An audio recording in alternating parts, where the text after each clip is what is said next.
Ballarshah Gondia railway रुळावर चिचपल्ली स्टेशनजवळ अस्वलीच्या रेल्वेच्या धडकेत मृत्यू झालाय। मागील 13 दिवसात 4 अस्वलीचा मृत्यू झाला आहे। वनविकास महामंडळाच्या चिचपल्ली जुनोना वनक्षेत्रात ही घटना घडली असून तेथे नेहमीच वन्यजीवांचा मोठ्या प्रमाणात वावर असतो।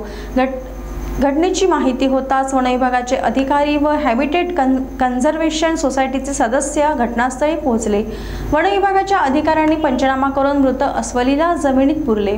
लोहार जंगलातील 19 जुलैची रेल्वे अपघातात अस्वलीच्या मृत्यूची घटना ताजी असताना पुन्हा त्याच रेल्वे रुळावर चिचपल्ली येथे अस्वलीच्या रेल्वेचा अपघातात मृत्यू झाला, तर अर्जुनी मोरगाव क्षेत्रात 2 अस्वलीचा मृत्यू झाला होता।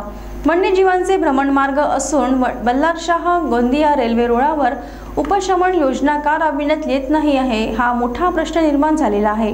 लोहारा, केळझर, नागझिरा या वनक्षेत्रात रेल्वे रुळावर वाघांचा मृत्यू झाला होता।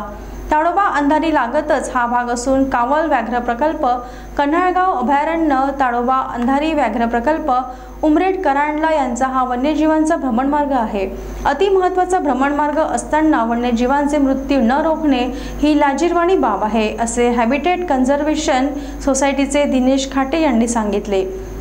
यावेळी घटनास्थळी हॅबिटेट कन्झर्वेशन सोसायटीचे दिनेश खाटे, नाजिश अली, अमित देशमुख, राहुल अली, वनविकास महामंडळाचे सहाय्यक वनसंरक्षक कदम, वनपरिक्षेत्र अधिकारी मेश्राम चंडोलकर, रेल्वे विभागचे देशकर उपस्थित होते।